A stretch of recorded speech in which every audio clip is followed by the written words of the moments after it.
My name is Maxwell Oginni. I'm an animator currently working on a children's TV series, and I'm also an animation director for TV commercials.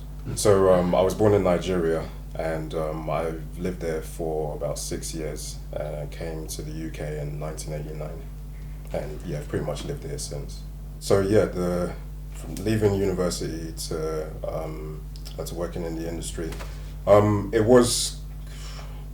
it was quite frightening at first, just because, like, you know, being freelance, there's like no guarantee. You're kind of like, you know, fighting for, like, you know, any opportunity and everything. But thankfully, because of the festivals that my films had been screened in, they actually gave me a lot of exposure. Like, there was a lot of industry people that came there that I got to speak to and let them know what I did and everything. And then they invited me to their studios, just to kind of come in, sort of have like an internship kind of thing.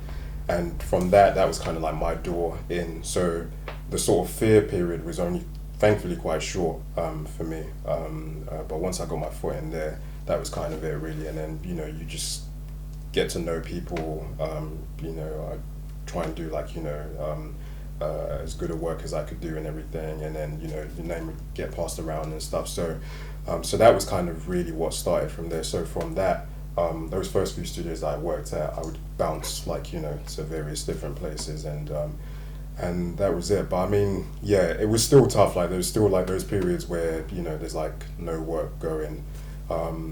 We're quite sort of testing, especially, again, going back to the whole Nigerian thing. Like, you know, you have your parents on your back, like, you know, what are you doing, you know, with your life, you know, this and that, you know, when's it, the way my dad would always phrase it was like, you know, so is there any new developments?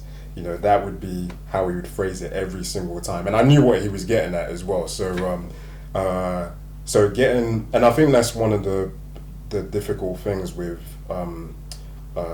being in this industry as well, just having your family understand what it is that you do. So the first few industry jobs that I had, so I was working for a company called Bermuda Shorts that no longer exists right now, but it was really, really good. It was like a commercial advertising studio, so they were kind of like one of the big players, like, back in the day. So I was working on pictures, official productions, where it was like cereal commercials, things like that. And I was doing a little bit of running as well, so, you know, having to make tea or fetch milk or post, you know, VHS tapes or whatever it was. So that was, it was good because it kind of gave me, like, you know, an insight into, like, you know, the back end of things, what the production process was. So that was really cool, but pay-wise, I wasn't getting anything for that at the time. And then my first actual paid job came from a studio called Tandem Films, and they were the producers of Simon's Cat, which is, like, you know, internet, you know, phenomenon, like, on YouTube and everything. I did, I think it was a Persil TV commercial, like the washing up powder. I'm Ravi, and I dream of being an astronaut. I'm Ailey, and I want to be an astronaut too. I'm Yasmin, and I want to be an astronaut. Me too. No, I want to be an astronaut. That's my dream as well. And mine. And mine. Me too. Me too. Me too. This was how much of a rookie I was. Like, when the producer came over to me and asked me what my day rate was so that I could invoice, I just looked at her and said, I don't know. And she laughed, and then she helped me out and everything. And then, so that was like my first paid gig. And once I saw, like, you know, the money that came, I was just like, man, for like 3 days work and everything, like, this is what I'm getting. And like, this is great, you know.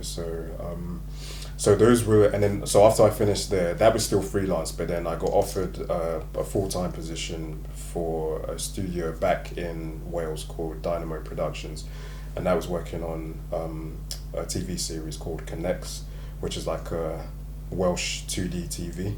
It was like a satirical kind of program.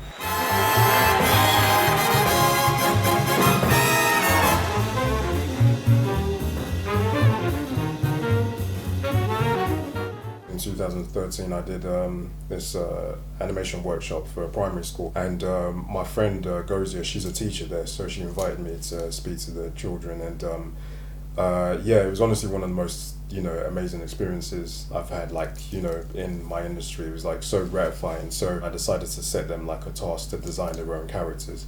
And the children really got into it. Like, this was before I came in.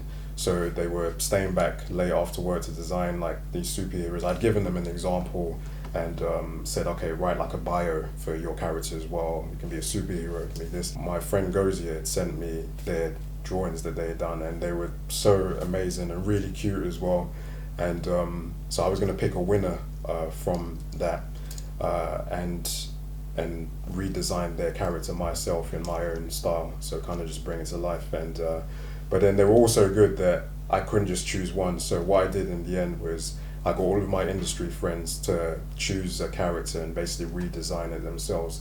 And so the day that I came in and gave the workshop, I brought them their designs, and they basically all hit the roof and just completely lost it, So so I gave the animation workshop, explained what animation was and how it worked and everything, and yeah, they loved it. They were like, oh yeah, some of them were saying that they wanted to be animators as well, and I think it's so important to do that as well. Just kind of, reinvest in like the youth and actually just show them that you can just pursue what you've got a passion in, like, because I think as you get older that gets so beaten out of you, that you have to be this conventional, you have to follow this conventional route and everything, and I really don't believe in that. Yeah, my own personal illustration, I would say that at first when I really started pushing the illustration side, because I kind of just came out as an animator first, and in terms of professionally anyway, yeah, it was more just kind of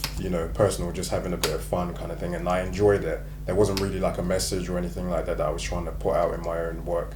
I just drew what I wanted to see on TV, and but I'd say these days there is more of a message in it now, and because I just think as an artist, you have it's such a powerful tool, and you've got such a powerful voice, like that there's so much that you can do with it, that if you're not really, it's not saying that like you can't design ponies and things that don't really have things that are just fun, but I think it's good to also use it as a platform to to make a stance about something that you believe in, or make a change, because art influences everything around us. So I think it was Nina Simone that said that as an artist, if you're not speaking about the times that you live in and what's going on politically, then you're kind of wasting your gift, something to that effect anyway. So so for me, yeah, I think for me more so now, it's more just fighting against certain things that I see in terms of representation or lack of representation, because I come from my own personal experience and how that affected me. Like I explained at the beginning, like coming over here, it actually influenced my work and the stuff that I would produce. Like, I didn't produce anything that reflected me or my culture or people that looked like me, and what I saw on TV was just it was just a very one-sided thing, and which is fine to a certain extent if you're being accurate. But then when you're telling stories about say history or something that's like factual, and then you're seeing a misrepresentation there, I was just like, okay, like enough is enough. I felt an obligation within myself, and this actually only really kicked in about maybe I'd say maybe about 3.5 years ago, and this was where like the whole knowledge of self kind of came in, where I just started studying history for myself. It actually started from like a few just small things at first, and then it kind of expanded, and then my eyes kind of just popped, and I was like, okay, right, I need to use my gift to do something about this, and try and make a change.